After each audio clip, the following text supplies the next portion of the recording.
El mensaje este día titula Los verdaderos amigos de Jesús. Vamos a ir a Juan capítulo 15, verso 15 y entender este mensaje de Jesús este día. Dice así el Señor: ya no los llamaré siervos porque el siervo no sabe lo que hace su Señor. Yo los he llamado amigos porque todas las cosas que oí de mi Padre se las he dado a conocer a ustedes. El siervo, esclavo en griego, pues nunca podía ser un amigo de su amo. El esclavo era simplemente algo así como una herramienta humana. El amo no compartía con el siervo las intimidades de su corazón. El amo no le hablaba al esclavo sobre las metas que tenía él, no le hablaba sobre las pasiones, sobre los anhelos, sobre los sueños que tenía a su esclavo. Entonces Jesús dice: ya no los voy a llamar siervos o esclavos, sino los voy a llamar a ustedes amigos. El amo solo le decía algo así al esclavo: esclavo, ve allá, haz esto y aquello, y el esclavo hacía todo lo que su amo le pedía sin preguntar por qué. Ningún esclavo decía: bueno, dime, explícame, ¿por qué voy a hacer tal cosa? ¿Verdad? Ningún siervo le decía eso a su amo. Y en cierta manera, como dice el apóstol Pablo, ya compartimos, nosotros también somos siervos del Señor, pero somos siervos amigos. Somos amigos del Señor y eso no nos resta el hecho de ser siervos del Señor en el sentido de someternos al Señor en una obediencia completa. Si el Señor te dice: haz esto, ¿qué tienes que hacer tú? A hacer lo que el Señor te dice. No tienes que cuestionarle al Señor: ¿por qué, Señor? A ver, explícame, dame una razón de por qué tengo que hacerlo. Simplemente lo haces. Y eso es realmente importante entender para nosotros como iglesia. Nosotros vivimos tal vez en una, etapa especial de la sociedad en la que ya desde los niños quieren saber exactamente por qué de todas las cosas. Tú les das unas órdenes a tus niños y te dicen: ¿por qué voy a hacerlo? ¿Por qué? Dime por qué.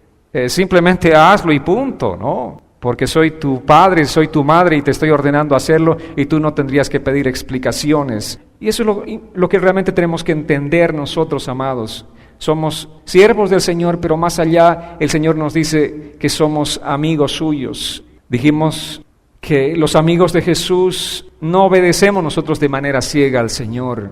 Esa es la gran diferencia, somos siervos amigos del Señor. El amigo del Señor es alguien que conoce los pensamientos de Jesús. El amigo de Jesús es alguien que conoce el corazón de Jesús. Nosotros conocemos, estamos informados sobre los detalles, conocemos los planes, conocemos los propósitos de nuestro amo. Y eso es lo que Jesús estaba estableciendo a partir de aquel día. Les estaba diciendo: ahora son mis amigos porque yo les voy a decir todo. Todo lo que hay en mi corazón yo se los voy a dar a conocer a ustedes.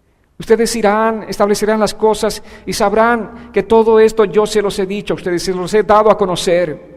Este día quiero decirte: si tú eres un amigo de Jesús, tú tendrás la misma pasión de Jesús. La pasión de Jesús era tu pasión.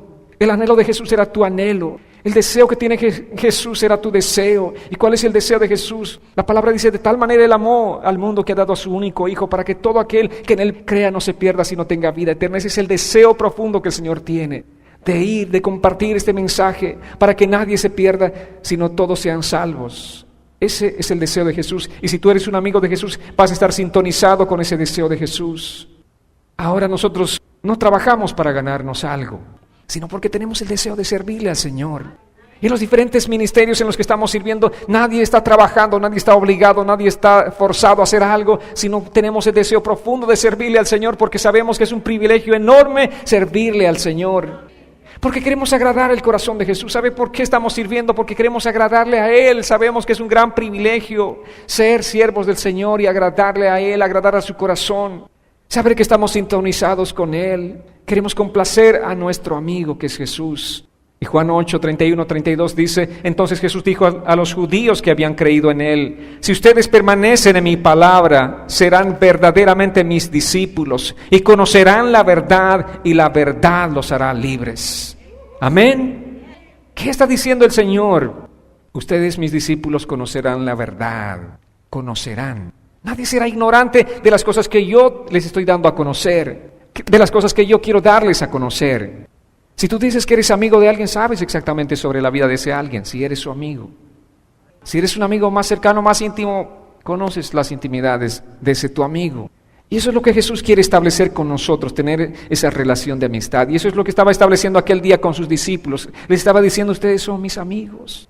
¿Hay algo que yo les esconda a ustedes? ¿Hay algo en mi corazón que está reservado solo para mí? No. yo se los doy a conocer a mis amigos. A todo aquel que es mi amigo se lo doy a conocer y conocerán la verdad. Y esa verdad es la que les hará libres a ustedes. ¿A qué verdad se está refiriendo? Obviamente la verdad de la palabra del Señor. En Juan 17, 6 y 7 dice así: he manifestado tu nombre a aquellos que del mundo me diste. Tuyos eran y tú me los diste y han obedecido tu palabra y ahora han comprendido que todas las cosas que me has dado proceden de ti. Jesús está hablando en este mismo sentido. A mis amigos yo les he dado a conocer tus palabras, le dice al Padre, en una oración al Padre. Aquí Jesús está diciendo, y ellos han comprendido que todo lo que me has dado procede de ti. ¡Qué hermoso! Que esa oración se haga realidad en nuestras vidas, que realmente nosotros también comprendamos, que todo lo que el Padre le dio a Jesús, nosotros podamos comprender, que todas las cosas que me has dado proceden de ti. Eso es lo que comprendieron ellos aquel día. Oremos, amados, para que todos los días realmente comprendamos esas palabras del Señor. Comprendamos que no seamos discípulos del Señor que caminen a tientas, que no seamos discípulos del Señor que no conozcan las palabras que proceden de Dios, del Padre, y que fueron dadas a conocer a través de Jesús. Y Jesús está agradecido con el Padre, está diciéndole, ahora han comprendido que todas las cosas que me has dado proceden de ti. Ahora sí, antes no, hablaba y les entraba por aquí y les salía por acá. Como a mucha gente todavía en la iglesia, les entra por aquí y les sale por acá. Y todavía no comprenden las Escrituras, no comprenden la palabra del Señor. No comprenden que tienen que poner por obra la palabra del Señor. Que la palabra no solamente es algo como una vitamina que te dan y hace el efecto ese momento, pasa y después estás en el mismo punto, perdido, extraviado. La palabra es algo que entra a tu corazón, algo para establecerse firmemente, algo para hacer un cimiento en tu vida, algo para ser un principio en el que tienes que empezar a caminar todos los días.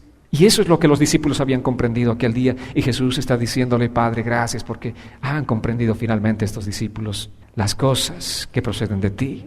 Y en Mateo 13, versos 10 y 11 dice, los discípulos se acercaron y le preguntaron, ¿por qué les hablas por parábolas? Él les respondió, porque a ustedes se les concede entender el misterio del reino de los cielos, pero no a ellos. Los discípulos, ellos tenían el privilegio de entender realmente los misterios. Cada secreto que procedía del Padre era dado a conocer a los discípulos de Jesús. Pero la gente que no era discípula de Jesús, la gente que no era creyente, no podía entender. Y no va a comprender jamás. Y ya veremos por qué. A sus amigos Jesús les da a conocer el deseo más íntimo de su corazón. ¿Cuántos son amigos de Jesús? ¿Cuántos pueden considerarse amigos de Jesús? ¿Están conociendo los deseos más íntimos del corazón de Jesús? Si es su amigo, ¿están conociéndolo realmente? Vayamos a Lucas capítulo 10, versos 23 y 24. Dice así la Escritura, Jesús se volvió a los discípulos y aparte les dijo, dichosos los ojos que ven lo que ustedes ven, porque les digo que muchos profetas y reyes desearon ver lo que ustedes ven, pero no lo vieron, y oír lo que ustedes oyen, pero no lo oyeron. Dichosos, bienaventurados, felices. Eso es lo que somos nosotros, los que oímos las palabras del Señor, los que podemos entender las palabras del Señor, los que podemos ver las cosas que estamos viendo ahora. Jesús les ha explicado, les dijo, los profetas, los reyes desearon ver lo que ustedes están viendo. ¿Cuántos hombres del Señor, cuántas mujeres del Señor en el Antiguo Testamento? Tremendos hombres. Abraham, Moisés, simplemente para citar algunos de ellos que caminaron con esa rectitud delante del Señor, quisieron ver lo que estamos viendo tú y yo en este tiempo, pero no lo vieron, no tuvieron el privilegio de ver lo que estamos viendo nosotros. Es realmente un gran privilegio vivir en los tiempos en los que estamos viviendo, conocer las cosas que conocemos. Ellos no tenían esta revelación que tú y yo tenemos este día. Simplemente por fe se apoyaron, simplemente por fe perseveraron. Pero el amigo de Jesús tiene una intimidad de conocimiento que proviene del Padre a través del Hijo. Tiene conocimiento. Y eso es lo que Jesús dice, está hablando este día. El amigo de Jesús conoce, tiene el conocimiento de la voluntad divina, de la voluntad del Padre. Y Romanos capítulo 16, versos 25 al 27 dice, y al que puede fortalecerlos conforme a mi evangelio y a la predicación de Jesucristo, según la revelación del misterio que se ha manifestado oculto desde tiempos eternos, pero que ahora ha sido revelado por medio de las Escrituras de los profetas, y que de acuerdo al mandamiento del Dios eterno se ha dado a conocer a todas las naciones para que obedezcan a la fe. Al único y sabio Dios sea la gloria mediante Jesucristo para siempre. Amén. Así dice la Escritura. Aquí está, amados, las palabras que el Señor nos ha dado a conocer a todas las naciones. ¿Para qué? ¿Con qué propósito? Dice la palabra, para que obedezcan a la fe. Toda esta revelación que tenemos ahora, que los reyes y los profetas del Antiguo Testamento no tenían, las tenemos ahora. Pero también tenemos la responsabilidad de obedecer estas palabras. Tenemos que obedecer la fe, no solamente tenemos que ser oidores. Y la palabra nos reprende puntualmente allí, nos dice, no sean solamente oidores, sino hacedores de la palabra del Señor. El llamado nuestro es a vivir, a poner por obra la palabra del Señor, que es el Evangelio de Jesucristo. Ahora, amados, cualquier persona puede comprar una Biblia, ¿verdad? Es más, casi en todos los hogares la gente tiene una Biblia, pero no cualquier persona puede comprender la Biblia. Cualquier persona puede leer una Biblia, pero no todos entienden realmente el contenido de la Biblia. ¿Quién entiende la Biblia? El amigo de Jesús, aquel que es realmente amigo de Jesús, aquel que tiene al Espíritu Santo en su corazón. El Espíritu Santo es el Maestro que nos enseña, que nos imparte todo el conocimiento, toda la sabiduría que provienen de Dios. El apóstol Pablo dijo que el hombre natural no percibe las cosas que son espirituales, porque no las puede, es imposible, porque estas cosas dicen de discernirse espiritualmente. Solo mediante el Espíritu Santo, amados, que mora en nosotros podemos tener comunión con Él y podemos comprender la palabra del Señor. ¿Cuánta gente que tiene esa situación ahí en mente, esa incógnita, y dice, ¿por qué no puedo entender la palabra? ¿Por qué no entiendo la Biblia? La leo, pero no la entiendo. Tal vez mucha gente que viene a la iglesia lee la Biblia y no entiende. Ya es un gran paso que estén, uno, viniendo a la iglesia, dos, que estén tratando de leer la Biblia, pero lo más importante es que abran su corazón a Jesús. Que le digan, Señor, quiero entregarte mi corazón. Allí, ese día, cuando tú le abras tu corazón a Cristo, Él te dará de su Espíritu Santo y el Espíritu Santo te ayudará a entender la palabra del Señor. Entonces sí, las Escrituras cobrarán vida en tu corazón. Entonces sí, tú podrás deleitarte y podrás gozarte en la palabra del Señor. Entonces sí podrás decir como el salmista dijo, dulce será mi meditación en ti, Señor. Yo me regocijaré en ti y podrás verdaderamente regocijarte en el Señor. Amén. Mediante el Espíritu Santo que nosotros podemos, en esa comunión establecida, entender la palabra del Señor. ¿Cuántos filósofos, incluso cuántos científicos del mundo buscan investigar la palabra de Dios? Pero son simplemente como unos bebés que están perdidos en una selva de la Amazonía. Terrible, ¿verdad? Por muy sabios que sean en el conocimiento natural, no van a entender la Escritura, porque esto hay que discernirse espiritualmente, dice la palabra del Señor. Entonces, cuando tú comprendes la palabra del Señor, no es porque, wow, eres un hombre o una mujer brillante, sino porque le has abierto tu corazón a Cristo y el Espíritu Santo está en tu corazón y el Espíritu Santo puede darte a entender la palabra de Dios. ¿Cuánta gente, amados, yo he conocido en mi país? ¿Cuánta gente del campo? Gente que ni siquiera sabía leer y escribir, gente que ha aprendido a escribir y a leer leyendo la Biblia, gente que no ha ido ni siquiera a un grado de escuela, pero los escuchaba predicar la palabra del Señor y esa sabiduría era gloriosa. Entonces uno puede reconocer, no es él, no es ella, es el Espíritu Santo que está utilizando a este hombre y a esta mujer. Lo que Dios puede darnos a entender es maravilloso, pero lo que Él pide es que le abramos nuestro corazón para que el Espíritu Santo more en nuestras vidas. En Lucas capítulo 24, versos 44 al 47, dice así la Escritura: Luego les dijo: lo que ha pasado conmigo es lo mismo que les anuncié cuando aún estaba con ustedes, que era necesario que se cumpliera todo lo que está escrito acerca de mí en la ley de Moisés, en los profetas y en los salmos. Entonces les abrió el entendimiento para que pudieran comprender las Escrituras y les dijo: así está escrito, así era necesario que el Cristo padeciera y resucitara de los muertos al tercer día, y en que su nombre se predicara el arrepentimiento y el perdón de pecados en todas las naciones, comenzando por Jerusalén. Jesús en este pasaje de la Escritura está con sus discípulos después de la resurrección. Aquellos que estaban lamentándose, nuestro Señor murió, ¿ahora qué vamos a hacer? Estaban simplemente en esa caminata rumbo a Emaús, caminando desconsolados. Pero Jesús les dice: ¿acaso no les he dado a conocer? ¿Acaso no les he revelado todo lo que iba a acontecer cronológicamente, todo lo que me iba a suceder? ¿No les dije a ustedes? ¿No les dije? Muchos estamos caminando así como esos discípulos en su caminata a Emaús. Estamos caminando desconsolados, estamos caminando tristes, cabizbajos, estamos caminando sin fe, sin esperanza, sin consuelo. Cuando el Señor nos dice, ¿acaso no te di mi escritura? ¿Acaso yo no te hablé? ¿Acaso no te mostré mi palabra? ¿Acaso no te di mis promesas? Amados, la semana pasada dijimos que los amigos de Jesús se aman el uno al otro con un amor sacrificial. Y la segunda característica que estamos hoy compartiendo es que los amigos de Jesús conocen la voluntad de su Padre, conocen la voluntad de Jesús. Amén. Tenemos que conocer la voluntad del Señor. Y esa voluntad del Señor es la que tiene que sustentarnos, amados. Vayamos a una tercera característica. Los amigos de Jesús son escogidos de manera especial. Los amigos normalmente se escogen unos a otros según, digamos, de cómo se cae en la conversación, ¿verdad? Cuando estamos en un círculo de amigos o, no sé, en cualquier evento, de pronto entablas conversación con alguien, te cae bien, tú le caes bien y ok, empiezan una relación de amistad, pero es algo mutuo. En cambio, Jesús dice, yo los he escogido, no ustedes a mí. Tú vas a ser mi amigo, ¿no? Tú, mi amigo. Entonces Jesús escogió así, empezando de los 12 discípulos, y Jesús nos escogió a nosotros. ¿Hicimos algo en particular, algo maravilloso, algo asombroso para ser los amigos de Jesús?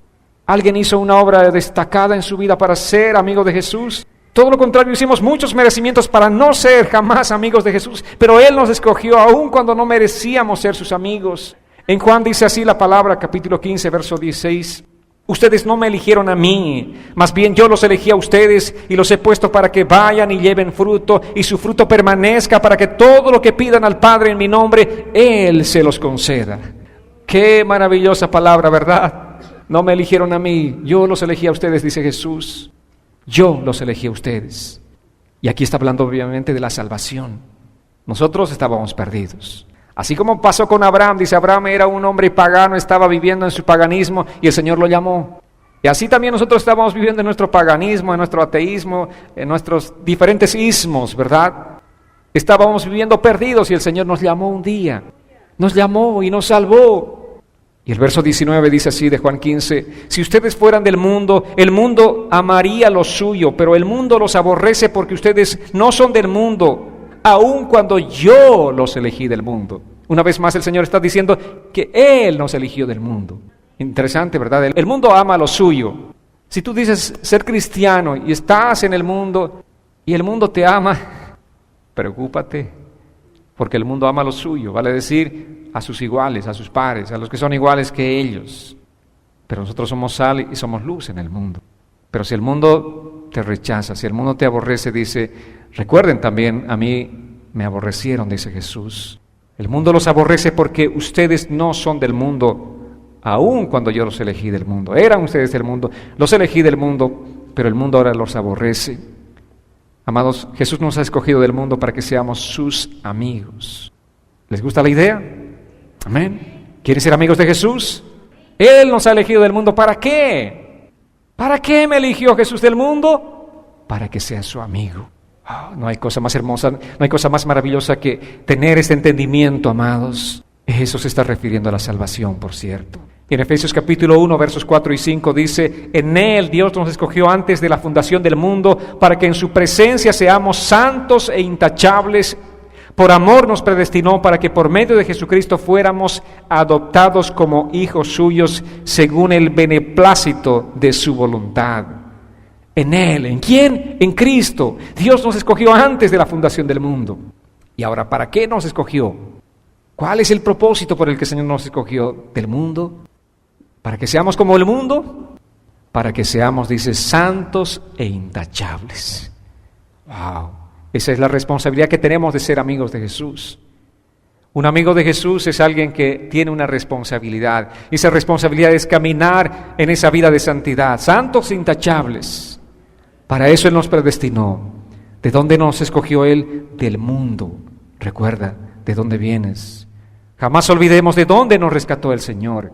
Si tenemos eso presente todos los días en nuestra vida, todos los días de nuestra vida seremos agradecidos con el Señor. Todos los días de nuestra vida viviremos rendidos a los pies de Jesús. Todos los días queremos nosotros estar siempre postrados delante del Señor porque reconocemos de dónde nos rescató. Muy pronto perdemos a veces ese enfoque. Muy pronto nos olvidamos de dónde nos rescató y empezamos a ser mal agradecidos o simplemente gente ingrata. Pero tenemos que tener gratitud en el corazón, reconociendo de dónde nos rescató Él. Jamás te olvides de dónde te rescató el Señor. Ten presente eso todos los días de tu vida. Marcos 13:20 dice, si el Señor no hubiera acortado esos días, no habría quien se salvara, pero Él los ha acortado por causa de sus elegidos. Aquí está hablando acerca de la tribulación de los tiempos futuros, pero está hablándonos básicamente que Él ha acortado estos tiempos. Dice, ¿por causa de quiénes? De sus elegidos. ¿Qué somos? Sus elegidos. ¿Se sienten bien? Qué bueno, ¿verdad? Ser llamados sus elegidos. Algún rato les decía, qué bueno, qué bien realmente uno se siente al ser elegido. ¿Recuerdan cuando estaban en la escuela y tenían que escoger a 5 o 6 para ser parte de un equipo de fútbol, de básquet, de vóley, lo que sea? A ver, tú. Y cuando no te elegían, tú estabas cabizbajo y frustrado. ¿Por qué no a mí? ¿Por qué no me eligieron para ser parte de este equipo? Pero este día nosotros deberíamos estar muy contentos porque nos ha elegido a nosotros del mundo. En esa selección el Señor nos ha elegido. Y en Lucas capítulo 6, verso 13 dice, al llegar el día, llamó a sus discípulos y escogió a 12 de ellos, a los cuales también llamó apóstoles. Entonces el mensaje aquí es que Jesús escoge a sus amigos, como aquel día escogió a sus 12 discípulos, a los que llamó apóstoles, nos escogió a nosotros del mundo para que también seamos sus discípulos. Ahora, ¿para qué son escogidos los discípulos del Señor? ¿Para qué somos escogidos? En Juan 15:16 dice, yo los elegí a ustedes y los he puesto para que vayan y lleven fruto y su fruto permanezca. Ningún cristiano fue escogido para estar sentado como un observador en su silla. Ninguno. No sé cuánto tiempo estás en la iglesia, pero tú no has sido llamado para ser un observador. Tú has sido llamado para ser un hacedor, para llevar fruto. Y que tu fruto, dice, permanezca. Es un fruto perseverante. ¿Hasta cuándo? Hasta que el Señor venga. O hasta que tú vayas a la presencia del Señor. Esa tiene que ser la disposición de nuestro corazón. No importa a cuántos años llegaremos cada uno de nosotros, pero que el Señor nos encuentre en esa partida al Señor o en su venida, que Él nos encuentre trabajando por la obra del Señor. Amados, eso es lo que el Señor dice aquí, para que vayan y lleven fruto y su fruto permanezca. No podemos vivir nosotros de los recuerdos. Sí, yo recuerdo que hace muchos años yo serví al Señor. Y mi amada, ¿qué está pasando ahora? Aquí no es un currículum de tu vida pasada, es constante, el fruto permanente, que tu fruto permanezca.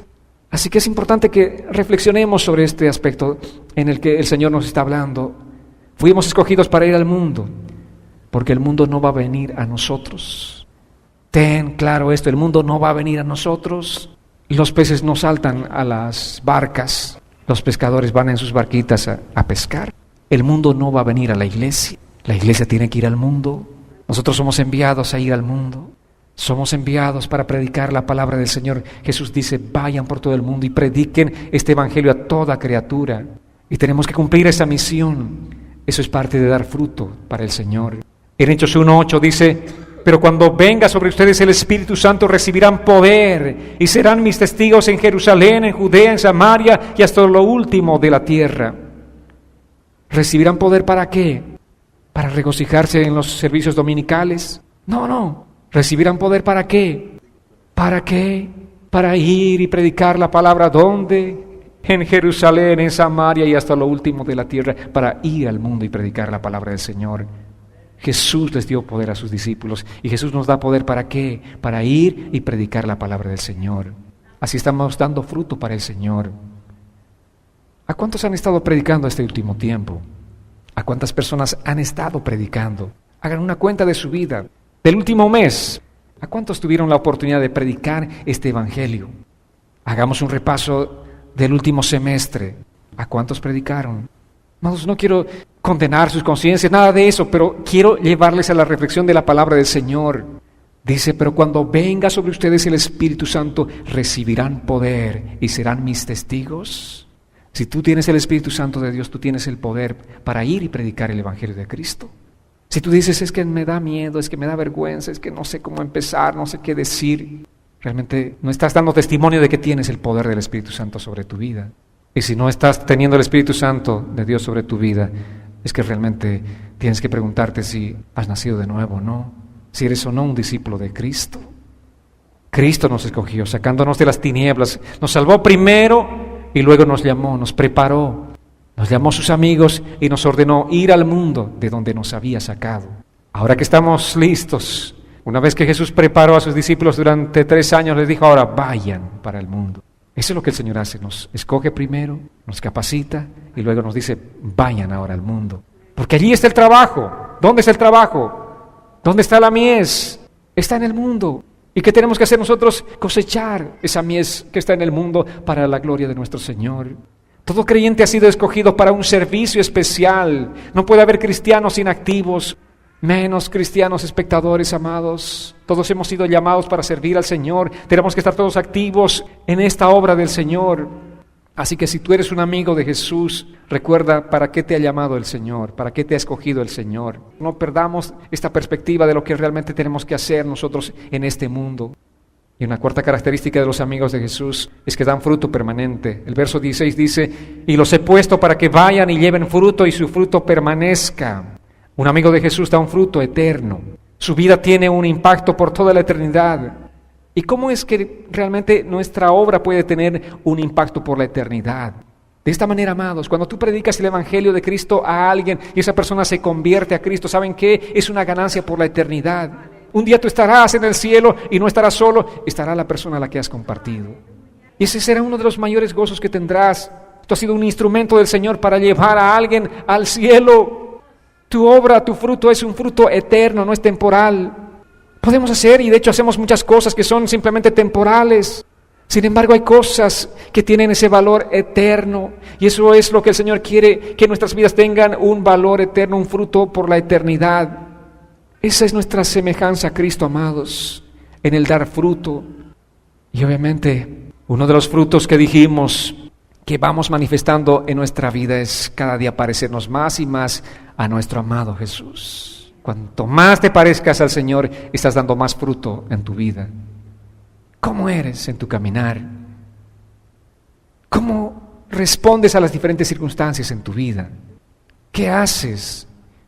Cuando estás enfadado, ¿cómo respondes? Cuando estás en una circunstancia difícil, ¿cómo respondes? ¿Te estás realmente pareciendo a Jesús? ¿Tienes semejanza a Jesús? Uno de los frutos que nosotros vamos manifestando es parecernos a Jesús. Otro fruto que dijimos es el fruto de la adoración. Tener un corazón agradecido, un corazón que está adorando permanentemente al Señor. Y no les estoy diciendo de solamente venir aquí a la iglesia a adorar, pero todos los días de nuestra vida estamos adorando al Señor. Ese es un fruto de un amigo de Cristo, de alguien que camina con Cristo, el fruto de adoración al Señor. Otro fruto dijimos que es ofrendar para la proclamación del Evangelio de Jesucristo. Dar. Tener esa naturaleza de ser dadores. ¿Y cómo es que se da en el tiempo del Nuevo Testamento? Es la pregunta de muchas personas. Damos por gracia. ¿Y cómo es el dar por gracia? Es dar todo, así como el Señor. Es dar más allá de lo que la ley pueda establecer, es darte tú mismo. No solamente das de tu dinero, no solamente das de tu tiempo, no solamente das de las cosas, sino tú mismo te estás dando en ofrenda a Dios tu Padre Celestial. Eso es lo que el Señor pide de nosotros en este caminar, cuando Él nos dice: los he llamado para que no sean más llamados siervos, sino amigos. Eso es lo que un amigo hace, es el caminar de un amigo de Jesús. Y también, por cierto, es comunicar el Evangelio de Cristo, convertirnos en esos instrumentos para ir y llevar el mensaje de Jesucristo. La palabra establece: Jerusalén para ti es tu familia, es tu círculo más cercano, son tus amigos, tal vez la gente que vive cerca de ti. Esa es tu Jerusalén, a la que tú tienes que llevar la palabra del Señor, con la que tienes que compartir, a la que tienes que testificar. Pero tu Samaria está un poquito más lejos de tu Jerusalén, va saliendo un poco más, llevando la palabra, el mensaje, y finalmente dice: vayan hasta lo último del mundo. Vayamos a lugares que no hemos conocido, llevando el mensaje del Evangelio de Jesucristo. Amados, eso es fruto. Fruto es nuestra conducta también a nivel general. Fruto es nuestro comportamiento. ¿Cómo somos como creyentes? ¿Cómo somos entre nosotros en la relación de creyentes? ¿Y cómo somos como creyentes en nuestra relación con la gente del mundo? Si la gente tiene que calificarte, si la gente que te conoce, por ejemplo, en tu trabajo, tiene que calificar tu cristianismo, ¿cómo te calificaría? A veces es vergonzoso. Yo creo que esa calificación nos diría, cristiano, esta persona no parece cristiana. Eso sería terrible si alguien calificara de esa manera nuestro testimonio. Pero estamos nosotros llamados para dar un testimonio, que nuestros frutos se vayan manifestando de esta manera, amados. ¿Cómo somos? ¿Qué fruto estamos dando a nivel general? ¿Son nuestras obras realmente buenas obras? Ahora, no hacemos buenas obras para ser salvos, pero somos gente hacedora de buenas obras debido a que somos salvos. ¿El Señor nos salvó para qué? Para hacer buenas obras. Antes nosotros, cuando éramos religiosos, comprendíamos que hacer buenas obras eran necesarias para ser salvo, pero la palabra nos ha dado la luz de que nosotros más bien, después de ser salvos, somos gente que está calificada ¿para qué? Para hacer buenas obras. ¿Cómo están tus obras a propósito? ¿Eres alguien que realmente está guiando permanentemente a las personas a Cristo? Amados, todo esto es fruto. Todo esto es fruto. El fruto que nosotros vamos manifestando en nuestro diario vivir. Cuando estás enseñando a alguien la palabra del Señor, estás enriqueciendo la vida de esa persona espiritualmente. Y eso es fruto. Es un fruto eterno.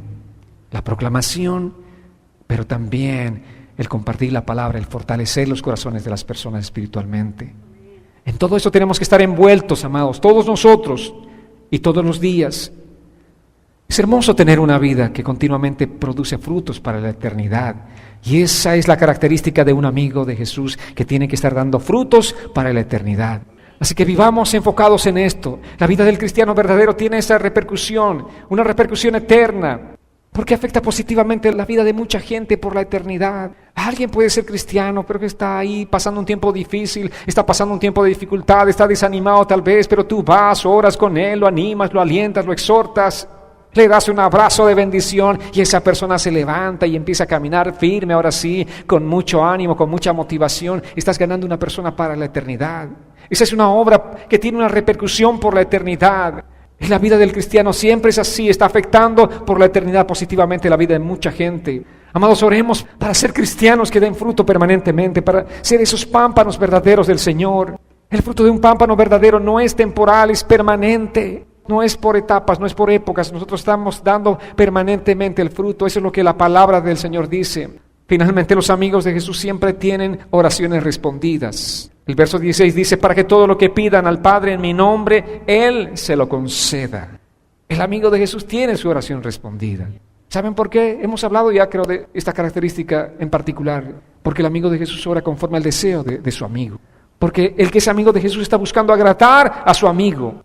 En cambio, el que es amigo egoísta, ¿qué hace? Busca agradarse a sí mismo. Y usa al amigo para traer un beneficio para sí mismo. En cambio, el que es amigo de Jesús está buscando agradarle a Él. Entonces todo lo que le pides, Señor Jesús, tu propósito es ganar el mundo entero, Señor. Mira esta familia que está perdida, vive sin fe, sin esperanza. Oro, Señor, para que los toques. Oro, Señor, para que tu luz venga a sus corazones y ellos puedan conocer el Evangelio de Jesucristo. Señor, ¿qué creen que Dios va a hacer? Eso no conforme al deseo del corazón de Dios. Claro, Dios va a responder tus oraciones. Tenemos que estar sintonizados con el corazón de Dios. Y eso es lo que hace un amigo de verdad, está sintonizado con el corazón de Jesús. Entonces pide las cosas conforme al deseo del corazón de Jesús. Ahora, cuando dice todo lo que pidan al Padre en mi nombre, hemos hablado específicamente, el nombre representa la personalidad, la esencia de quién es. No solamente es decir, Padre, no te olvides de, ay Señor, esa casita, Señor. En el nombre de Jesús, no solamente es mencionar en el nombre de Jesús. La gente enseña o entiende de esta manera. No, aquí la Biblia dice, tú pides esto en el nombre de Jesús y el Señor te va a dar. Pero Santiago dice, tú estás pidiendo, pero estás pidiendo mal, porque estás pidiendo para tus propios deseos. Aunque digas en el nombre de Jesús. El nombre de Jesús representa el deseo del corazón de Jesús. El nombre de Jesús representa la voluntad de Jesús. El nombre de Jesús representa e implica la persona de Jesús. ¿Cuál es el propósito que tiene Jesús? Si tú estás pidiendo conforme a la voluntad y el propósito de Jesús, Él te va a conceder esa petición. Eso implica pedir en el nombre de Jesús y no enfocarnos en nuestros propios deseos, sino en el deseo de Jesús. Esas oraciones son respondidas por el Señor. Y lo dice la palabra, para que todo lo que pidan al Padre en mi nombre, Él se los conceda. Todo. Pero tienes que estar primeramente sintonizado con Jesús. Amados, los verdaderos amigos de Jesús se aman unos a otros de una manera ferviente. El amor es lo que nos caracteriza. Así como el Señor nos amó, nosotros también podemos amarnos unos a otros de manera ferviente. Eso hacen los verdaderos amigos de Jesús. Conocen la verdad de Dios y procuran con diligencia presentarse ante Dios aprobados todo el tiempo. El verdadero amigo de Jesús ha sido llamado de este mundo para caminar de manera digna del Evangelio. Y eso es realmente algo importante, amados, que nosotros entendamos cómo tiene que ser nuestro caminar. Hemos sido llamados para caminar, realmente para ser esos discípulos del Señor, esos embajadores de Cristo, pero dignos embajadores del Evangelio. Que la gente glorifique al Padre cuando vea unos embajadores realmente dignos embajadores de Cristo. Que la gente no se avergüence de Dios debido a nuestro testimonio. Que la gente no se aparte de Dios, o la gente no maldiga a Dios por causa de nuestro mal testimonio. Si somos amigos de Jesús, debemos caminar de manera digna a nuestro llamado, y nuestro llamado es un llamado alto. Ahora escuchemos con advertencia esto. Jesús dice: el que no es mi amigo está contra mí. Ahora, no hay un término medio. Tú puedes decir: oh, realmente yo no soy amigo de Jesús, yo estoy, digamos, en un terreno neutral. Ni soy ni no soy. Aquí Jesús dice: si no eres mi amigo, eres mi enemigo. El que no me ama, me aborrece. El que es mi amigo, no es amigo del mundo. El que es amigo del mundo, no es mi amigo. Entonces, no hay una forma en la que tú puedas encontrarte en un terreno, digamos, muy cómodo, confortable, como decir: yo soy neutro. Ni le voy a Jesús, ni le voy al mundo. Ni soy amigo, ni soy enemigo. No. Aquí, o eres amigo de Jesús, o eres enemigo de Jesús. Wow, esta situación es bastante complicada, ¿verdad? ¿Eres amigo de Jesús? ¿Realmente eres amigo? ¿Puedes considerarte un amigo de Jesús? Si no lo eres, estás en el otro bando. Eres de los enemigos de Jesús. Pero lo maravilloso de Jesús es que Él ama aún a sus enemigos. Lo maravilloso de Jesús es que Él te da la oportunidad este día de que tú pases al bando de los amigos de Jesús, abriéndole tu corazón a Él, haciendo realmente una rendición genuina y sincera de tu corazón a Cristo. Él no está irritado por tu pasado, por todo lo que hiciste en el pasado, porque si lo hubiese estado, ninguno de nosotros estaríamos en este lugar. Pero Jesús está con los brazos abiertos esperando que la gente venga y responda al llamado del Evangelio. Y el Evangelio es buena noticia. Y la buena noticia es de que Él puede transformarnos de ser sus enemigos en sus amigos. ¿Qué tienes que hacer tú? Bueno, básicamente nada, porque Él ya hizo todo por ti. Él pagó el precio en la cruz del Calvario. Él se sacrificó. Él derramó su sangre preciosa. ¿Cuál es la parte tuya? Simplemente recibir por gracia. Recibir ese regalo de gracia, más bien recibir por fe. Decirle: Señor, reconozco que yo soy una persona que ha estado descarriada, he estado viviendo en mis propios caminos, haciendo las cosas conforme a mi propio corazón, pero este día, Señor, quiero abrirte mi corazón. Este día quiero entregarte mi vida, este día quiero rendirte mi vida a ti por completo. ¿Cuántos estarían dispuestos a dar ese paso de fe este día? Amados, Dios ha estado hablando a nuestros corazones. Dios ha estado hablando a tu corazón este día. Él te ha estado llamando. No es el llamado del predicador, pero es Dios llamándote a ti. ¿Para qué? ¿Para que seas un miembro de la iglesia? No, para que seas un amigo de Jesús. ¿Cuántos quisieran ser amigos de Jesús? Quiero invitarles a que se pongan en pie. Vamos a orar. Tú tienes que responder de manera personal a este llamado. No es una respuesta familiar. Mucha gente dice: cuando mi esposo quiera hacerlo, yo lo voy a hacer. Muchos dicen: cuando mi esposa esté lista, yo voy a hacerlo. Cuando mis padres estén listos. Este es un llamado personal. Jesús te dice a ti: ¿tú quieres ser un amigo mío? Respóndele a Jesús este día con toda sinceridad y desde lo profundo de tu corazón. Responde a ese llamado del Señor. Precioso Dios, maravilloso Jesús, aquí estamos, Señor. Aquí estamos, Señor. Aquí estamos, Señor. ¿Qué tal? ¿Cómo están? Quiero darles la cordial bienvenida a nuestro canal de YouTube, donde encontrarán mucha información referente a las prédicas y los mensajes del programa de radio. Todo lo que tienen que hacer simplemente es suscribirse, y una vez que lo hagan, recibirán automáticamente en su correo electrónico toda la información que semanalmente iremos adicionando. Y si desean contactarse conmigo, pueden hacerlo a través del siguiente correo electrónico: marcoangles@gmail.com. Un abrazo cordial para todos y que Dios los bendiga.